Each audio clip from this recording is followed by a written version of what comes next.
47 people are killed in a bus fire after a man sets himself alight. And I'm Joanna Gajarowska. I'll have all the sports, including can Serena Williams pick up a 16th Grand Slam title? We'll have the very latest from her French Open final against Maria Sharapova.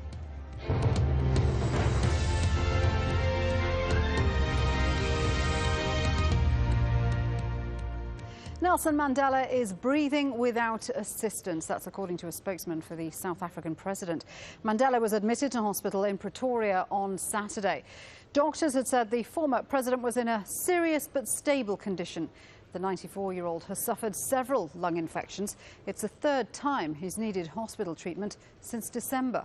Tanya Page has this report. These are the latest pictures of Nelson Mandela. President Jacob Zuma and the African National Congress's top leaders were there too.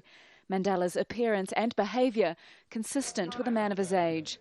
They were taken at his Johannesburg home. For several days now, he's been sick with a recurring lung infection. Doctors were able to manage his condition for a while, but at 1:30 on Saturday morning, his health deteriorated and he was taken to hospital 45 minutes away in Pretoria. Doctors say his condition is serious but stable.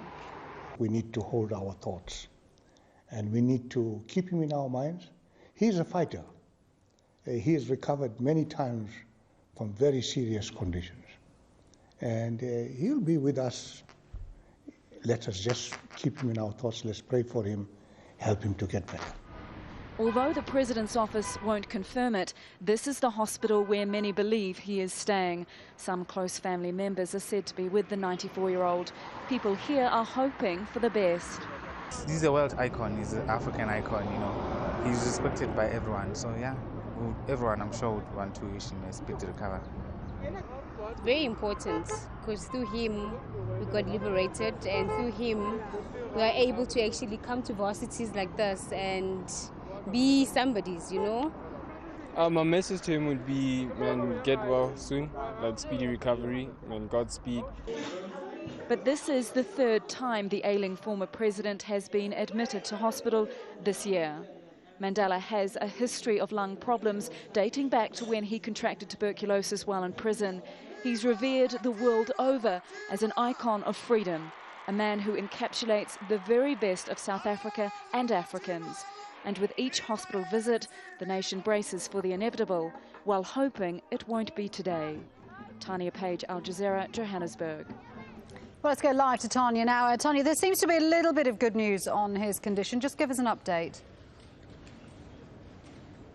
Well, certainly, just in the last couple of hours, we've learned from the spokesperson for the President's office that he is breathing unassisted and that also he is able to communicate with the people around him. So pretty positive signs that will buoy many South Africans who really woke up to the news that their beloved former president has been hospitalised yet again. This is something that people really are starting to get used to, though, it has to be said. As far as further information on his health, it's something that the spokespeople for the President's office say, look, they will let us know if there is any dramatic change in his condition. And this is really in line with how they have handled other hospital stays by the former President Mandela, because, of course, they're so conscious of the incredibly high level of interest in his health, and they really want to control the information, where it comes from and how much is given out, trying to strike that balance between giving some information, because so many people want to know, but also trying to respect his privacy and his family's privacy as well. Yeah, and as you say, Tanya, I mean, so many people have been trying to prepare themselves for the inevitable. It is, with all these health scares, even so, it's something that is very difficult for a lot of people to come to terms with. Oh, absolutely, and we went down to a shopping centre not far from where I'm talking to you now, and we talked to a couple of young students around. That's where the University of Johannesburg is, and although, as I said, some people woke up to this news, we broke the news to some of these people on the street, and I have to say that no one was particularly surprised. One young man did say that, you know, he's our inspiration, he's the overriding inspirational figure of my childhood, and what will I do, what will we do when he is gone? Another young woman said, look, we owe him the fact that we are able to attend university. And, you know, my mother, my grandmother, they never had the option because under apartheid there was a separate education system called the Bantu education system for black Africans. But now, you know, we have the chance to build a future, to build a country of our dreams. So people really trying to focus on the positive, his memory and his legacy going forward, but also, you know, bearing in mind, of course, that his age and that his health has been increasingly failing him. Tanya, thanks very much indeed for that. Tanya Page updating us with all the latest details from Johannesburg there.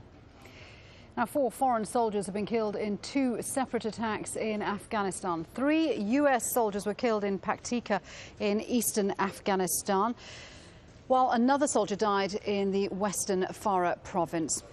Well, Jennifer Glass joins us now live from Kabul. And Jennifer, the 3 US soldiers thought to have been killed by a man dressed in an Afghan uniform, an Afghan soldier's uniform. I mean, how frequent, how damaging are those so-called insider attacks? Well, this, Shuli, is the 6th insider attack so far this year, with the 3 American soldiers killed today. 9 ISAF soldiers have been killed so far this year. That's a little over 10% of the total ISAF soldiers killed this year. That's down from the attacks last year, where 62 coalition soldiers were killed by these so-called insider attacks. This latest attack, we have a little bit more information from the governor in Paktika. He says that just after noon, an Afghan army soldier got into an argument with the American soldiers, and he opened fire on them, killing 3. The Afghan army soldier himself was killed. And there was another NATO death today in western Afghanistan in Farah province. There, the police spokesman telling us that Italian troops were on their way back to their base when a teenager, they say someone under the age of 18, threw a hand grenade into one of the vehicles, killing 1 Italian soldier. So 4 NATO deaths here in Afghanistan today. 3 of them, 3 Americans killed in a so-called insider attack by an Afghan army soldier. OK, Jennifer, thanks very much indeed for that. Jennifer Glass in Kabul there. At least 5 people have died in a series of attacks in Iraq. A car bomb killed 4 people and injured 18 others near a medical centre in eastern Baghdad. And a soldier was killed when another bomb exploded at a checkpoint near Mosul. The International Committee of the Red Cross has reached a deal with the Syrian government to take injured civilians out of Qusayr. At least 10 people have been moved to a hospital in Lebanon's Bekaa Valley. 800 of the injured will be pulled out in total. Well, Al Jazeera's Mohammed Val is in the border town of Asl in Lebanon with the latest on that. And Mohammed, we're hearing that injured civilians are being pulled out of Qusayr. What are you seeing there? Yes, surely that operation has started. Apologies for that. We've just actually, I can see Mohammed back again. No, he's gone. I'm so sorry. We've lost Mohammed. We'll try and get back to him a little later on.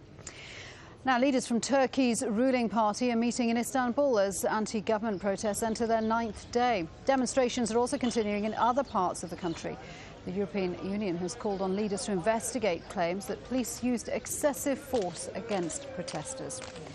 Well, Turkey is one of the most popular tourist destinations in the world, but the political crisis there is threatening to damage the thriving trade. Experts are concerned the country's economy might suffer long-term damage if the violence continues. Hashim Alhabra reports from Istanbul. A cheerful melody at difficult times. This is Sultan Ahmed, or ancient Istanbul, known for its historic buildings like the Blue Mosque. Summer is usually the time when the whole city is packed with visitors, but it's not the case this year. These tourists couldn't find a taxi because of the roadblocks and barricades. Others curious about the protests in Taksim Square. This is one of the most popular tourist attractions in Istanbul, but Taksim Square is occupied by protesters threatening to stay for as long as it takes until their demands are met. The whole area houses hotels, restaurants and shopping malls, and there are concerns that tourism might decline if the unrest continues. Hotels in Istanbul are starting to feel the brunt of the crisis. There's a drop in the number of tourists. Short-term reservation cancellations are at around 15% as we speak. If things continue the way they are, they expect much